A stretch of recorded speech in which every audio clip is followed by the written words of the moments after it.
Les années de vache grasse semblent terminées pour l'économie allemande. Elle a frôlé la récession au second semestre 2018, un coup de froid attribué en partie à des facteurs exceptionnels, mais qui va en réalité se prolonger en 2019 et qui interroge son modèle fondé sur l'exportation.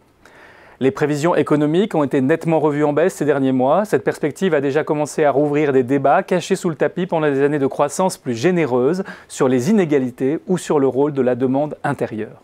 Certes, il n'y a pas encore péril dans la demeure, mais une forme de fébrilité commence à apparaître. Le gouvernement allemand ne table plus que sur une croissance de 1% du PIB en 2019, au lieu de 1,8% cet automne. Il se fait ainsi le plus prudent de tous les prévisionnistes. Les grands instituts de conjoncture allemands estiment, eux, que ce niveau devrait être dépassé de quelques dixièmes de points, depuis l'IFO qui parie sur 1,1% jusqu'à l'IWK pour qui une hausse de 1,7% reste possible.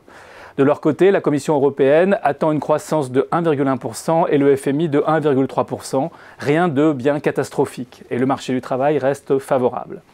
Ce n'est donc pas ce train de sénateurs qui inquiète vraiment les milieux politiques et économiques allemands ou qui fait dire au président du patronat de l'industrie, Dieter Kempf, qu'économiquement, les temps les meilleurs sont terminés. Ce n'est pas le présent, mais bien l'avenir qui les inquiète. Quelle sera l'ampleur du ralentissement économique en Chine et aux États-Unis ? Que pourrait coûter aux constructeurs automobiles et de machines-outils ce ralentissement? Pourrait-il marquer la fin d'un cycle? Pourra-t-on aussi éviter un Brexit désordonné, un hard Brexit dont l'Institut IWH estime qu'il pourrait coûter jusqu'à 100 000 emplois à l'Allemagne, pays étranger qui serait le plus touché? Les attentes des chefs d'entreprise en matière d'activité sont au plus bas depuis décembre 2012 et près de 60% d'entre eux se déclarent dans l'incertitude, selon l'enquête de l'Institut IFO de janvier. Mais ce type d'indicateur reste, il est vrai, très volatile.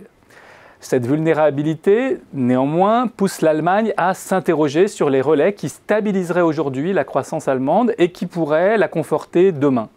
Multipliant les excédents budgétaires, commerciaux ou de la balance des paiements, le pays conserve en effet des marges de manœuvre appréciables pour rééquilibrer son modèle vers une demande interne accrue. C'est tout l'objet du débat politique qui a commencé ces derniers mois et qui prend de l'ampleur. Ainsi, la coalition au pouvoir projette de supprimer en 2021 le supplément d'impôt sur le revenu créé pour financer la réunification allemande. Et plus récemment, l'accent a été mis sur des préoccupations plus sociales. En effet, environ 4 millions d'actifs, selon une étude de la Hans-Böckler Stiftung, n'auront connu ces dernières années que des formes précaires d'emploi et n'auront pas profité de ces belles années qui s'évanouissent aujourd'hui.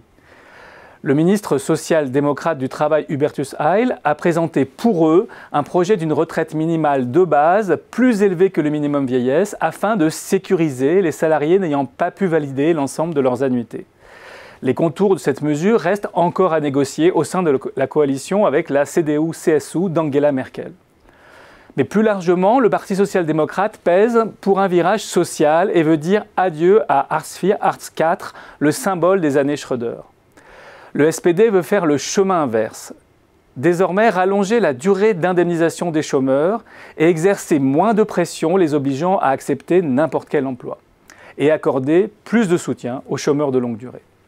Des propositions qui ne satisfont pas le parti d'Angela Merkel, dominant dans la coalition, mais qui l'obligent à formuler d'autres options, par exemple d'offrir davantage de formation aux chômeurs. Et d'autres sujets sont sur la table. Le SPD défend aussi une hausse de 30% du salaire minimum, plus qu'en Espagne, pour le porter à 12 € de l'heure.